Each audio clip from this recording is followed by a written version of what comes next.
All right, so this is a rototiller that was given to me because it would no longer run, which is kind of common for me. People give me stuff all the time that needs fixing. So the story with this is that it cranks.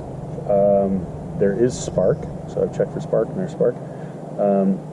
The fuel is getting from the tank to the carburetor, but I don't think it's getting fuel. So to verify that, what I'm going to do, I pull the air cleaner off, spray a little starting fluid into the carb, and fire it up.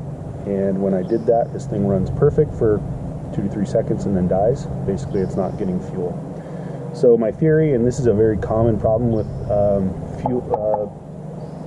gasoline-powered things that haven't sat for a while, is that there's water in the fuel. So to verify, I pulled the cap off. You can look down inside of the tank with a flashlight, and you'll see it looks like a different type of fluid. You can see the separation between the gas and the water. Water is heavier than gas, so it sits at the bottom. What happens is it fills up the float bowl in the carburetor, and then the vacuum in the carburetor isn't strong enough to pull that water out, and so it won't run because it can't get any fuel, even though there's fuel getting to the car. So basically draining all the fuel out, draining the float out, and cleaning if it needs it, or if things are corroded in there, you might need to replace parts, things like that. In this case, I'm going to rebuild the carburetor, and I'll show you how to do that. All right, so here's the carb. First thing is to pull off the air cleaner mount. Next, we're going to remove the main discharge needle. That's a mixture screw in the bottom. And this has a piece that goes all the way through both pieces of the carb down inside of there, so we've got to remove that. So that's what I'm doing here. It's a flathead screwdriver. It's like a little brass rod that's screwed into that. Next, I'm just going to unpack my rebuild kit here. So this is from Briggs & Stratton for this motor, and it's actually for a bunch of different carburetors, and we'll show you what that looks like in a sec. There's parts for multiple carburetors here. Next, we're going to pull off the float bowl cover. So there's basically 2 main pieces of this carburetor, and there's 3 bolts that separate those 2 pieces. And now I'm going to pull the 2 apart, and you can see the brass float and the float bowl.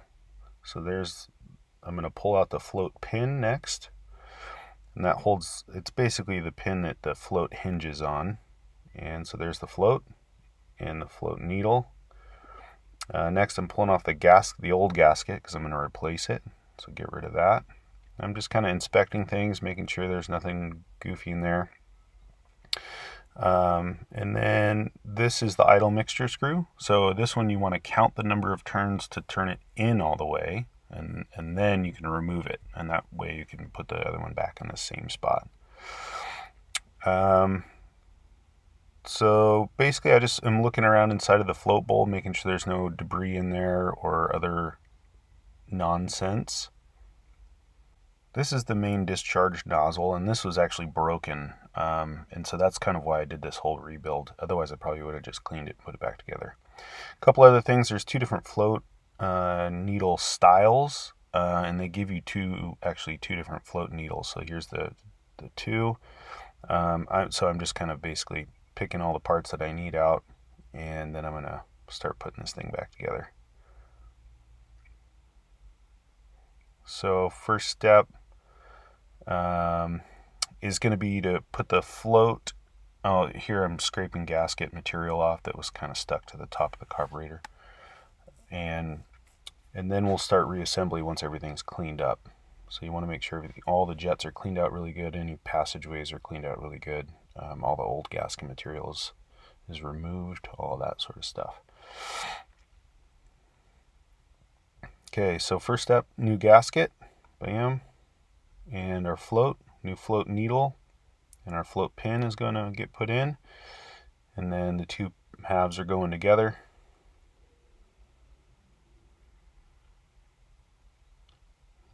And these bolts, you want to be pretty gentle with them. You can see I'm using a wrench. I'm definitely not wanting to strip these because this is it's just aluminum. So here we're putting the jet back in, the main discharge nozzle, sorry, and then the main discharge jet is next.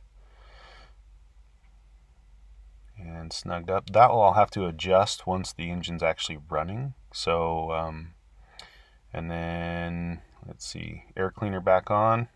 So the air cleaner housing is basically a completed carb rebuild. All right, freshly rebuilt carburetor. Gonna reinstall it on the tiller, and then we'll fire it up. Okay, first step is throttle linkage. So that's going to get kind of fed onto the throttle arm. I'm going to kind of put it in place here, and then we're going to bolt the carburetor to the intake. So there's 2 bolts that hold that on, using a new gasket here.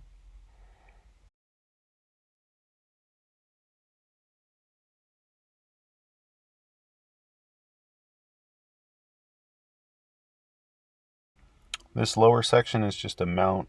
There's a mount screw on the bottom of that, and there's like a little bracket that holds the governor, throttle, and kill switch, and so that's getting back on. We've got an air cleaner here going back on, just a wing nut and then a cover.